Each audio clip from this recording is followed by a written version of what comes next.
video countless times, and it sure looks like Brittney Griner says white. Just when it seemed the WNBA was finally ready to embrace the rising star, who has single-handedly reignited national interest in the league, were met with a stunning display of hypocrisy and resentment. At the center of this backlash is none other than Brittney Griner, who appears to view the overwhelming support and packed arenas drawn by Caitlin Clark not as a triumph, but as a threat that needs addressing. Every time we play her, there's this commotion, like this loud rumbling from the stands. Turns out it's people, thousands of them, just sitting there watching on purpose. It's very disruptive. She says WNBA games used to be a chill, quiet place. You could bring your laptop and relax, maybe even get a little work done. But now it's like there's large gatherings of people watching us from the stands. Some of them are yelling crazy shit about what they're seeing, putting unfair pressure on us to score, like we're there for their entertainment. You are! The whole thing is toxic. I saw a guy with his daughter in the crowd, both of them yelling, couldn't hear what they were saying exactly, but it was either my performance or some... But here's where it gets good, folks. Stephen A. Smith, the one voice relentlessly shoving Caitlin Clark's value while others danced around politics, has finally snapped. And when Stephen A. hits his breaking point, you can bet the entire sports world is in for a reality check so sharp it could make a tenured professor cheer like it's graduation day. You folks, the WNBA already set a precedent. It doesn't matter what Brittney Griner said. It doesn't matter what Brittney Griner said, because they've already shown us they don't need evidence, they don't need substance, they don't need any type of proof at all to launch a bogus investigation into Indiana Fever fans, so they shouldn't need any substance, any basis, any evidence to launch an investigation into any other fan, any other player, any other group. The WNBA said. If you followed Stephen A. Smith's coverage of the WNBA over the past year, you've seen a man steadily building toward what can only be described as a volcanic eruption of common sense. This goes far beyond basketball. It's the story of a league seemingly intent on sabotaging its own momentum, all because a handful of players and executives are too proud to acknowledge that one rookie has completely reshaped the game.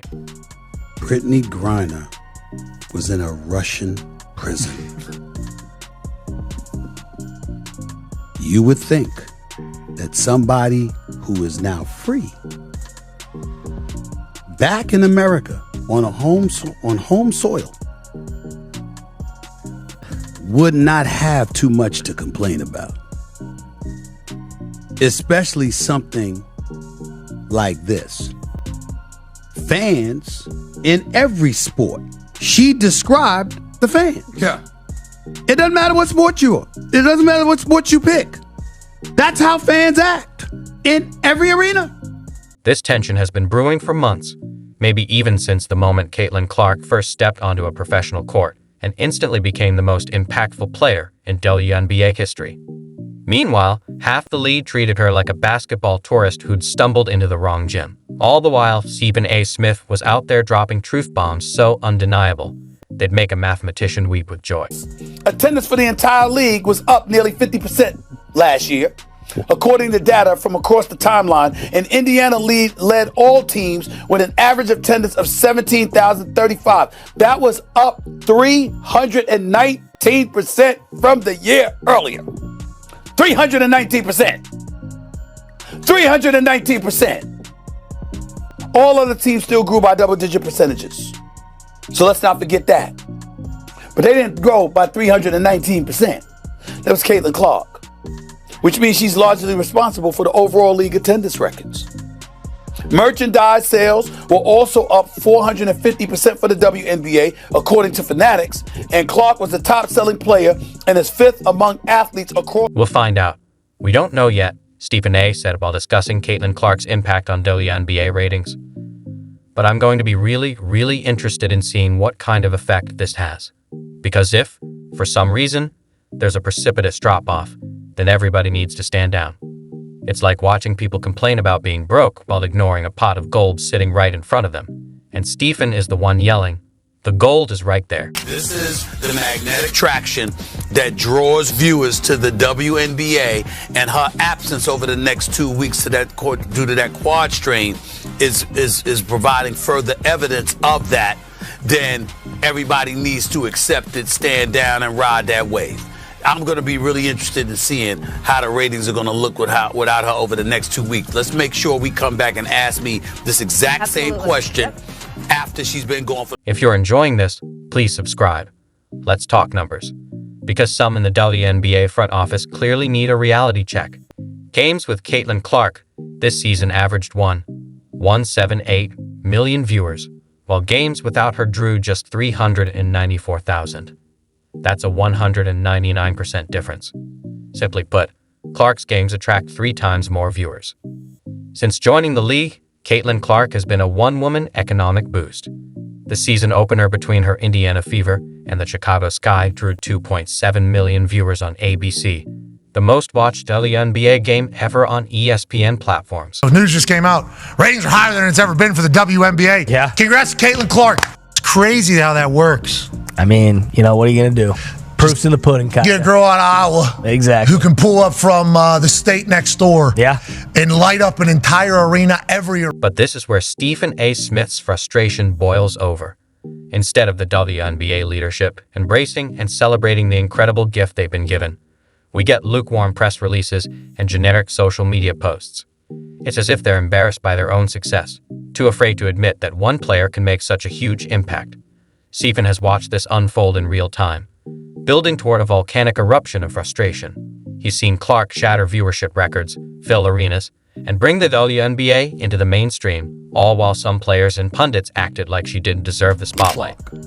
Now I've taken hits because I was calling it from day one. You got people that are resentful towards her, but it's really not about her, guys. It's about what she represents.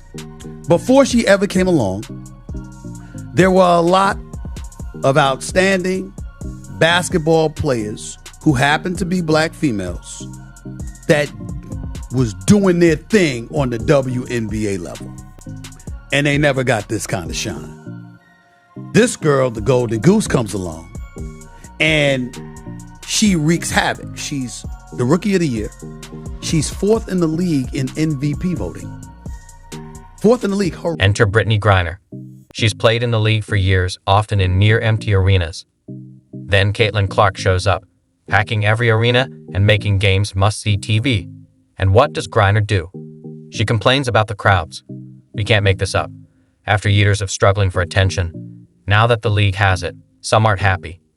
Stephen A. Smith sees this clearly.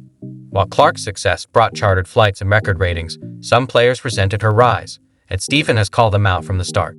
When it was really all said and done, we know what she brings to the table. But people wanted to hate because why? You had a bunch of players in this league that watched this young white girl come along and take the league by storm. And they resented it because they saw the marketing prowess that she had. They ignored the fact that you got chartered flights because of this girl.